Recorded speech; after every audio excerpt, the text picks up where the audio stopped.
혹시 오늘 예배당에 들어오시면서 이성환 목사님이 설교할 때는 전부 뒷자리에 앉아 혹시 이렇게 짜고 오셨나요? 앞자리가 많이 비어 있는데 비좁은 뒷자리에 왜 다 앉아 계신지 모르겠습니다.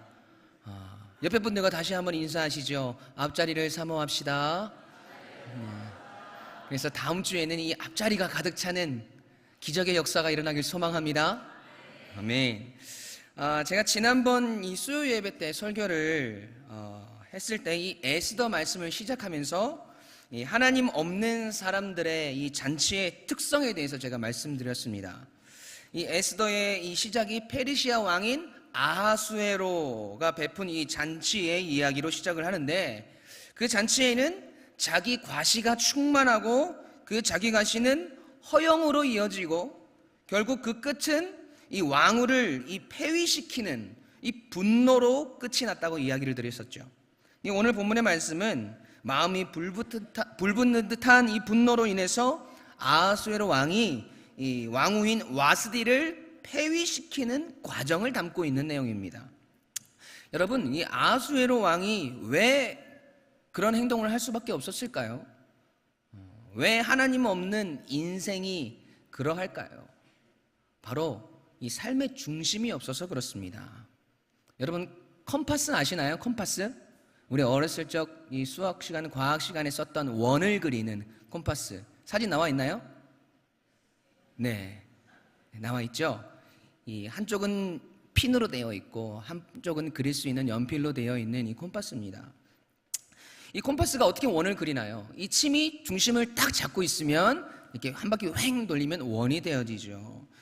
이 핀이 흔들림 없이 그 중심을 잘 잡고 있으면요, 이 컴파스가 왼쪽으로 오른쪽으로 흔들려도 원은 정확하게 그려집니다. 이 중간에 침을 잘 꽂아 놓아야 이 원이 흐트러짐이 없다는 거죠. 그런데 이 중간에 침이 흔들리면 원은커녕 이 이상한 그림이 되고 마는 것입니다. 여러분, 우리에게 이 중심이 있는가를 오늘 말씀을 통해서 점검해야 합니다. 별로 혼란이 없는 이 편안한 인생을 살아갈 때도 이 중심이 나를 붙들고 이 외부의 어떤 유혹과 공격과 위기가 찾아올 때에도 이 중심이 있어서 약간은 흔들리더라도 그 중심이 우리를 바로 세워주는 이 중심이 있느냐, 그거를 우리가 점검해야 된다는 거죠. 우리 오늘 하나님 앞에서 그 뜻을, 그 마음을, 우리의 삶을 점검하기 원합니다. 여러분, 아하수에로 왕을 보면요, 그의 삶에는 중심이 없습니다. 그때 이 자기 감정에 따라서 즉흥적으로 살아가는 인물이 아하수에로 왕입니다. 뭐든지 즉흥적이에요. 사람을 세우는 일도, 그리고 아내를 폐위시키고 아내를 버리는 것도 모두가 즉흥적입니다. 여러분, 제가 사역을 하면서요, 이 가장 신경 쓰는 부분이 무엇일까요? 뭘 가장 신경 쓸까요? 물론 목회자니까 설교를 가장 열정을 가지고 준비를 하고 신경을 씁니다. 그럼 설교 이외의 것들은 어떤 게 있을까요? 뭐가 있을까요? 외모? 아니죠. 설교 이후에 제가 신경 쓰는 게 있습니다. 늘 제 마음 가운데 있는 마음인데요, 네 글자로는 한결같음이라는 말입니다. 목사님은 늘 변함이 없으시네요. 어떤 전도사 때나 목사 때나 한결같으세요. 이런 말을 너무나 듣고 싶습니다. 그래서 제가 열심히 노력하고 있다고 그랬지 않습니까? 그래서 제가 어떻게 해달라고 그랬죠? 이뻐해달라고 했었잖아요. 여러분, 이게 뭔가요? 왜 이런 마음을 가질까요? 나의 사역의 중심축이 변하지 않기 위해서 노력하고 있다는 것이죠. 하나님으로 시작해서 하나님으로 끝이 나는 나의 삶의 중심이 흔들리지 않는 것, 그것이 저의 사역의 모습이고 우리 성도님들의 모습이길 간절히 소망합니다. 여러분, 그런데 아하수에로 왕은요, 오늘 본문 12절 말씀을 한번 다 같이 읽겠습니다. 시작. 1장 12절 말씀 시작.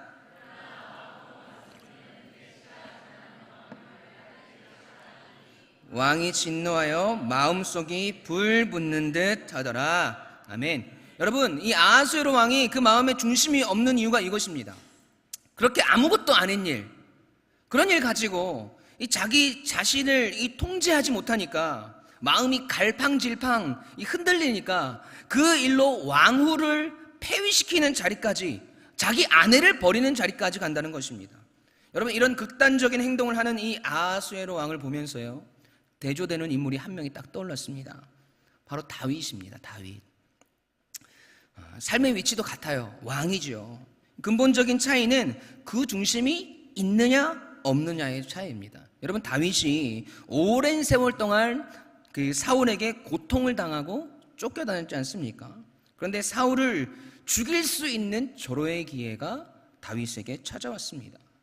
다윗이 사울에게 쫓기다가 굴로 숨어들었는데, 그런데 그 굴에 사울이 마침 와서 그 굴에서 볼일을 보러 들어온 것이지요. 나의 인생을 망친 원수, 나의 인생을 앗아간 그 사람이 지금 내 앞에 있습니다. 여러분, 그런데 다윗은 어떻게 행동했을까요? 사무엘상 24장 3절입니다. 시작. 길가 양의 우리에 이른즉 굴이 있는지라 사울이 뒤를 보러 들어가니라. 다윗과 그의 사람들이 그 굴 깊은 곳에 있더니 4절. 다윗의 사람들이 이르되 보소서, 여호와께서 당신에게 이르시기를 내가 원수를 내 손에 넘기리니 내 생각에 좋은 대로 그에게 행하라 하시더니 이것이 그날이다 하니 다윗이 일어나서 사울의 겉옷자락을 가만히 베니라. 아멘. 여러분, 다윗은 사울을 죽이지 않았어요. 사울을 죽이지 않고 그의 옷자락만 베었단 말이죠. 그런데 여러분, 그 다음 절인 5절 말씀에 보면 그 옷자락을 뱀으로 인해서 다윗의 마음이 어떠했는지 나와 있습니다. 24장 5절입니다. 그리한 후에 사울의 옷자락 뱀으로 말미암아 다윗의 마음이 찔려. 사울의 겉옷자락을 벤 일이 그의 마음에 찔렸답니다. 여러분, 아니 철천지 원수가 눈앞에 있는데 그냥 죽여버린 것도 아니고 나중에 증거를 삼으려고 겉옷자락만 베어냈는데 그게 잘못된 건가요? 여러분, 이 말씀에서 이 찔려라는 말을 원어로 하면 낙하라는 말입니다. 낙하. 영어로는 비트, 치다, 두드리다의 의미를 가지고 있습니다.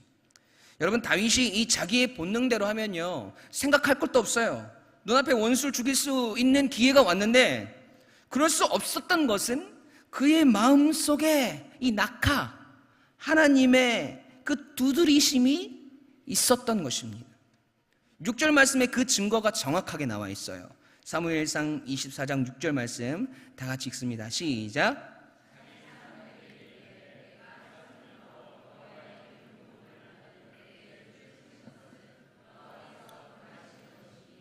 그는 여호와의 기름 부음을 받은 자가 됨이니라. 아멘. 하나님이 계속 이 다윗의 마음을 두드리시고 말씀하시는 겁니다. 너 감정대로 하면 안 돼. 일시적인 감정으로 하나님이 기름 부은 사람을 치려고 하면 안 돼. 하나님이 그 마음을 계속 두드리시기 때문에 그 두드림으로 말미암아서 다윗은 자기의 감정대로 할 수가 없는 겁니다. 그런데요, 우리가 하나님의 이 두드림이 있는 인생으로, 이 낙하가 있는 인생으로 이 세상을 살아가는 것 참 많이 불편합니다. 다른 사람들은 눈 하나 깜짝 안 하고 살아가는데 우리에게는 그 두드림이 있기 때문에 손해보고 불편해지는 것들이 너무나도 많이 있다는 것이죠. 여러분, 제가 차를 타고 가는데 뒤에서 누군가가 빵 경적을 크게 울립니다. 옛날 같았으면 어떻게 해야 합니까? 우리는 그 앞서 쫓아가는 차를 끝까지 뒷공문이 탁 쫓아가서 쌍라이트 깜빡깜빡 거리면서 우리도 같이 빵빵빵빵, 그게 그렇게 복수를 해줘야 속이 시원하지 않습니까? 그게 우리의 모습이잖아요. 근데 이제는 그렇게 못하는 거죠. 왜요? 두드림이 있는 거예요. 야, 너 목사잖아. 야, 너 집사냐. 그게 안 되는 거예요. 왜? 두드림이 있으니까. 하나님의 두드리심이 있으니까. 창문 쫙 열어놓고 막 욕을 시원하게 이런 형제님, 나쁜 자매님 막 이렇게 막 욕을 해줘야 막 속이 시원하고 뻥 뚫릴 것 같은데 어떻게 해요? 창문 못 내리잖아요. 그래서 우리가 어떻게 해요? 앞에 빵 하고 지나간 차를 향해서 손을 뻗고 당신은 사랑받기 위해 이렇게 찬양하지 않습니까? 다 그렇게 살고 계시잖아요. 아멘? 네. 여러분, 이런 일들뿐만 아니라 우리 인생에서 수많은 일들, 우리가 자칫 잘못하면 하나님의 이 하나님 중심의 삶에서 이탈할 수 있는 일들이 얼마나 많이 있냐는 거예요. 그런데 그 두드리심이 우리를 다시 하나님의 백성의 자리로 다시 데려다 놓는 줄로 믿습니다. 오늘 그 하나님의 두드리심이 회복되는 우리 성도님들이 되시길 간절히 소망합니다. 여러분, 하버드 대학의 이 테일러 박사라는 분이 계신데요, 그분이 이 분노나 이 부정적인 감정에 대해서 연구를 했다고 해요. 그 내용의 다른 글에 이렇게 이야기를 하고 있습니다. 인간의 분노나 부정적인 감정, 그것을 느낄 때 그것의 부정적인 감정과 분노의 수명은 90초다. 몇 초요? 90초. 우리가 화를 내는 순간 이 스트레스 막 호르몬이 막 온 혈관을 막 퍼져나가고 막 얼굴이 빨개지고, 근데 그 호르몬이 90초면 우리 몸에서 사라진다는 거죠. 어떤 일로 화가 나고 얼굴이 붉어지고 혈관으로 막 분노가 쫙 퍼질 때, 그때 우리가 90초만 참으면 그 분노가 사그라든다는 것이죠. 그런데 우리는 어떻게 해요? 우리가 계속해서 그 분노와 부정적인 감정을 억누르지 못하는 것은 90초마다 계속해서 그 분노가 지속되도록 그 일을 우리 스스로 묵상한다는 것입니다. 여러분, 아하수에로 왕도 마찬가지였습니다. 90초마다 그 분노를 지속시킨 거죠. 그 분노가 왕후를 폐위시키는, 자기 아내를 버리는 이 어처구니 없는 자리로 간다는 것입니다. 여러분, 하나님의 두드리심이 없기 때문에 그 분노를 절제하지 못하고 억누르지 못하고 계속해서 표출하게 되는 것입니다. 여러분, 이런 차원에서 하나님의 통제가 없이 자기 감정에 내키는 대로 행동하는 이 아하수에로 왕의 모습을 보면서 우리는 좀 더 구체적으로 이 말씀이 주는 교훈을 묵상해야 합니다. 여러분, 그렇다면 하나님의 통제가 없는 인생, 하나님의 두드리심이 없는 인생의 이 결정적인 결함은 무엇이 있을까요? 첫 번째로는 자기 자신의 책임을 다른 이에게 전가시킵니다.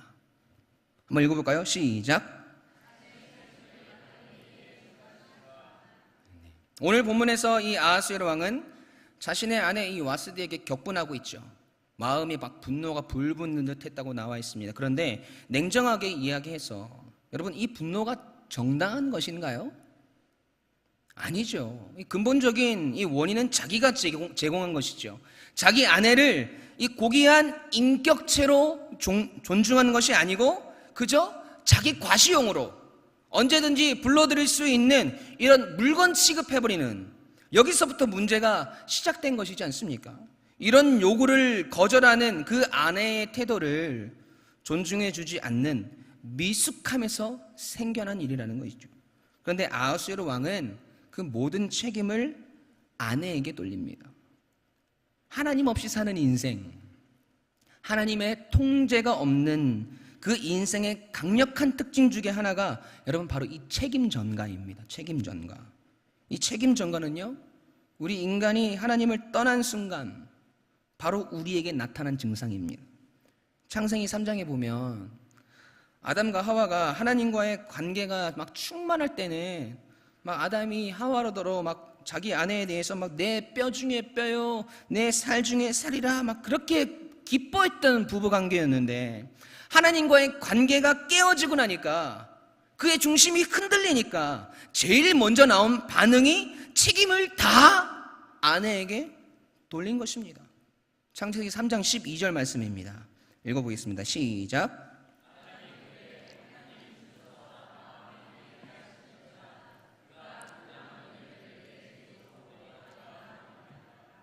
아멘. 아내에게 또 하나님에게 그 죄에 대한 책임을 모두 떠넘깁니다. 저 여자가 그랬습니다. 아니, 하나님 당신이 만들어준 거 아닙니까? 내가 무슨 잘못이 있습니까? 그렇게 이야기하는 것이죠. 그리고 하와는 뭐라고 이야기합니까? 13절입니다. 시작. 여호와 하나님이 여자에게 이르시되 내가 어찌하여 이렇게 하였느냐? 여자가 이르되 뱀이 나를 깨물어 내가 먹었나이다. 아멘. 모든 것은 뱀이 잘못됐고 뱀 때문에 내가 이렇게 되었다. 뱀이 나를 깨웠다 라고 말합니다. 여러분, 우리가 영적으로 우리의 신앙이, 우리의 믿음이 얼마나 충만한가를 점검할 수 있는 잣대는요, 나는 얼마나 남을 향한 원망이, 책임 전가가 많은가, 그렇지 않은가. 나는 얼마나 이 사건의 책임을 다른 사람에게 돌리고 있는가, 그렇지 않은가. 여러분, 이것이 중요한 이 잣대 중에 하나라는 것입니다. 하나님이 우리의 중심이 되어주시고 그 흔들리지 않는 축을 붙들고 있는 우리의 삶이라면, 우리의 마음 가운데 하나님의 낙하, 그 두드림이 작동하는 사람이라면, 여러분, 그 책임 전가는 우리에게 사라질 줄로 믿습니다. 여러분, 그런가 하면 하나님의 통제를 벗어난 인생의 두 번째 결함은요, 대화가 사라집니다. 읽어볼까요? 시작. 아멘. 여러분, 오늘 본문 13절 시작을 보시면요, 왕이 사례를 아는 현자들에게 묻되라고 이렇게 시작합니다. 여러분, 근본적인 문제는 이 부부 사이에서 일어난 일이지 않습니까? 자기 아내를 동원해서 미모를 자랑하고 싶었는데 그거에 협조해 주지 않는 그 아내 때문에 화가 났으면, 이 부부 사이라면 여러분 어떻게 해야 올바른 거예요?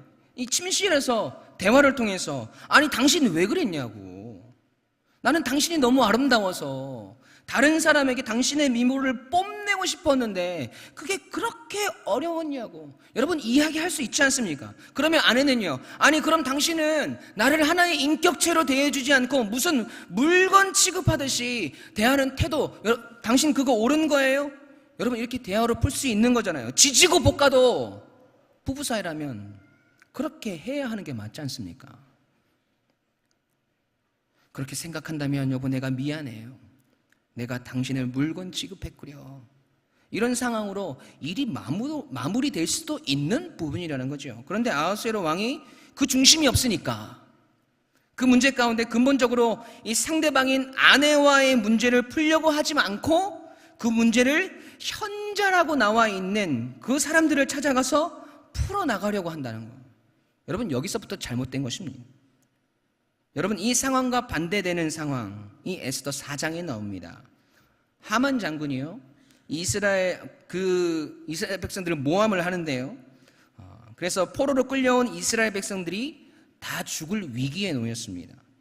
근데 그 소식을 듣고 이 모르드게가 굵은 베옷을 입고 재를 뒤집어 쓰고 성문 앞에서 사람들과 함께 통곡을 합니다.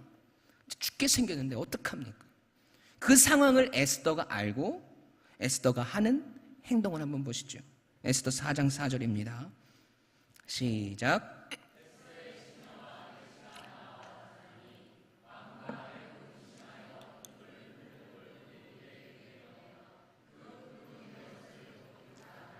모르드게가 받지 아니하는지라. 아멘. 여러분, 에스더가 베옷을 벗기고자 이 의복을 모르드게에 보냈어요. 그런데 그가 받지 않아요. 아하수에로 왕이라면요, 여러분 그 상황에서 왕후를 폐위시킬 때처럼 모르드게의 목을 베든지 처단하든지 했을 겁니다. 그런데 에스더는 달라요.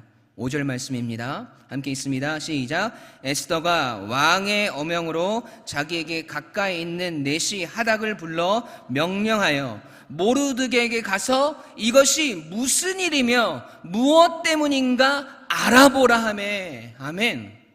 여러분, 이 구절이 아무것도 아닌 것 같아도요, 하나님이 그 중심에 있는 사람인가를 결정하는 결정적인 잣대입니다. 오늘날 우리 부부관계를 한번 보시죠. 그 사람이 미숙해서 문제가 아니라, 여러분, 사탄이 하는 일은 우리의 대화를 단절시키는 것입니다. 사단은 책임 전가를 통해서 저 인간하고는 말이 안 통해, 뭐 대화한다고 그 인간이 바뀌겠어? 이런 마음을 우리에게 심어준다는 것이죠. 여러분, 오늘 우리 가정에 어떤 치명적인 문제가 발생한다고 한다면 그 배후에는 반드시 대화의 부족이 존재할 겁니다.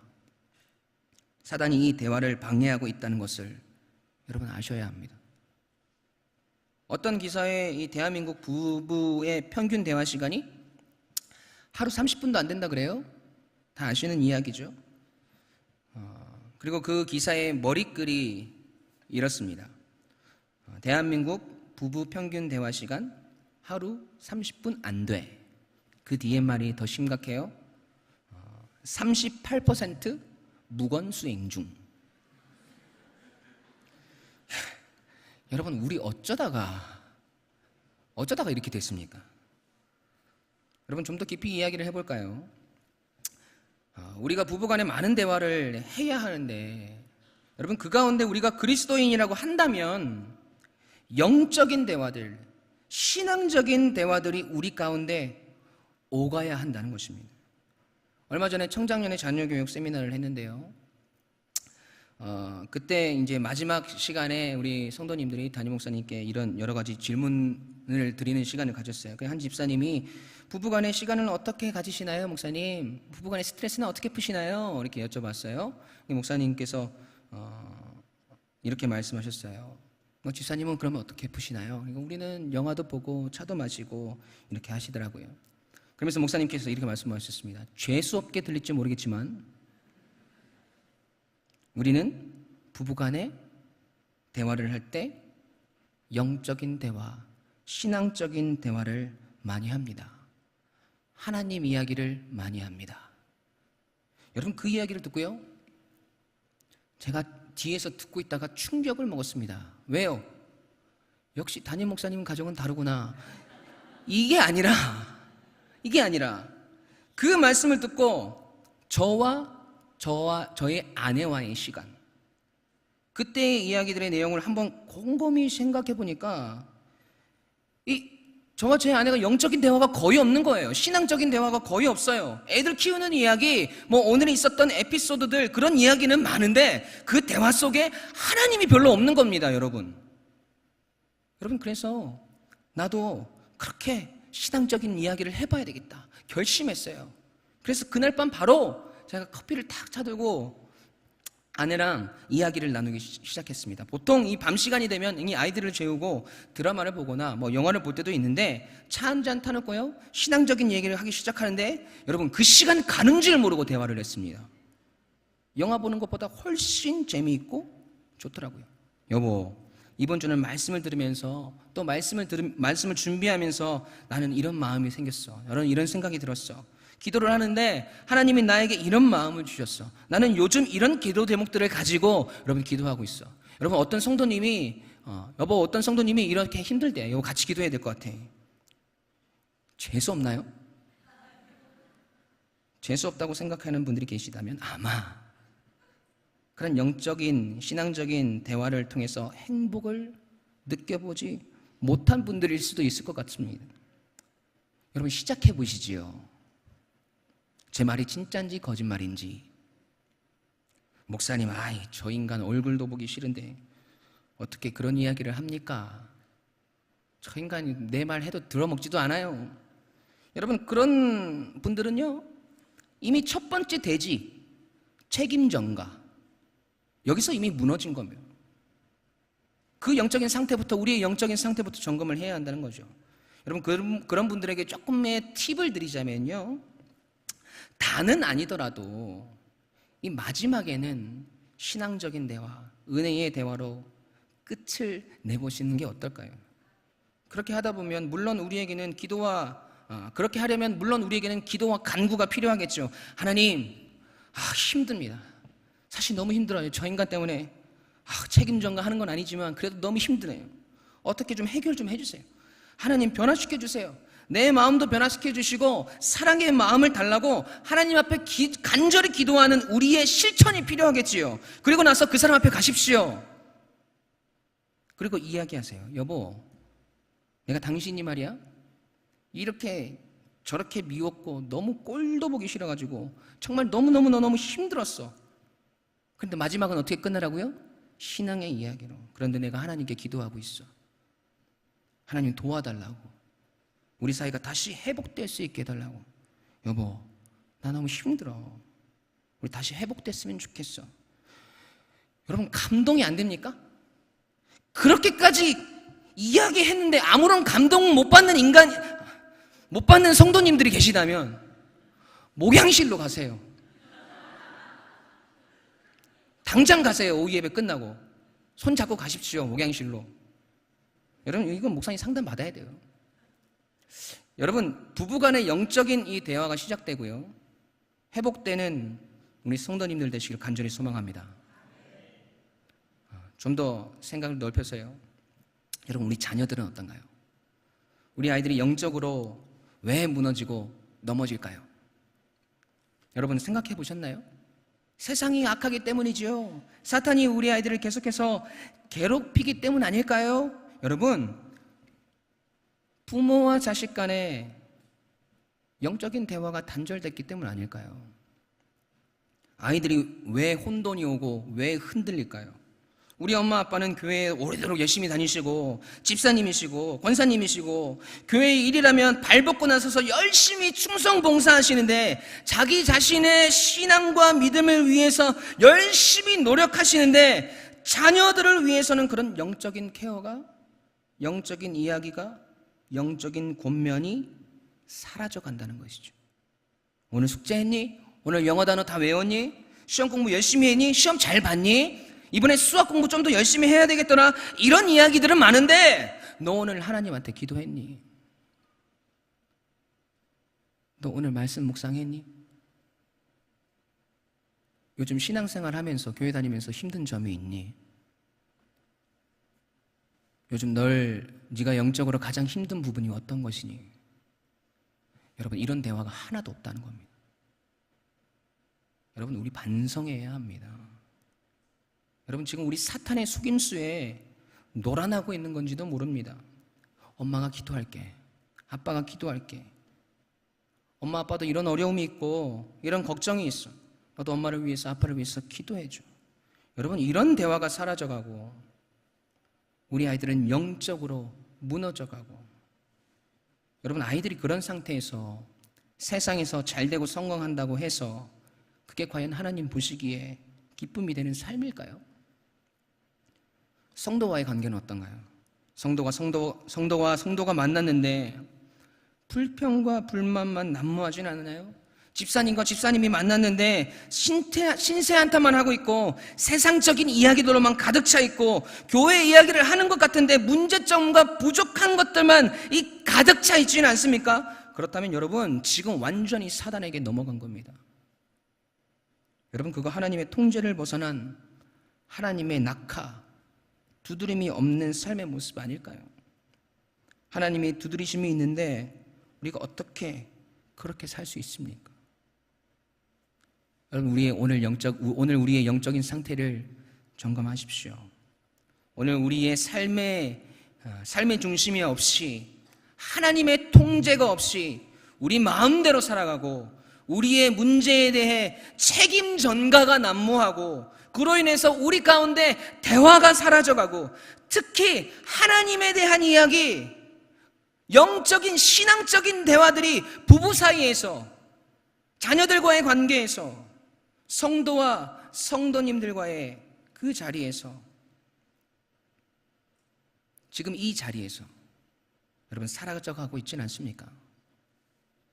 그렇다면 오늘 이 시간 하나님의 그 두드림이 우리의 마음을 치고, 그 두드림이 우리의 생각을 치고, 그 두드림이 우리의 영혼을 쳐서 우리가 다시 회개하고 하나님이 기뻐하시는 자리로, 하나님이 칭찬하시는 자리로, 그 두드리심에 반응하는 자리로 나아가려고 발버둥 쳐야 하지 않을까요? 아직 늦지 않았습니다, 여러분. 하나님의 그 낙하, 비트, 그 두드림이 우리의 삶 가운데 충만하게 소망합니다. 그래서 남을 질책하고 책임을 전가하기 전에 우리 자신을 먼저 돌아보고 점검하게 되고, 닫혔던 우리의 대화의 문이 열리고 영적인 하나님에 대한 대화가 우리 가운데, 우리 가정 가운데, 우리 성도님들과의 관계들 가운데서 회복되어지시길 주님의 이름으로 간절히 축원합니다. 기도하시겠습니다.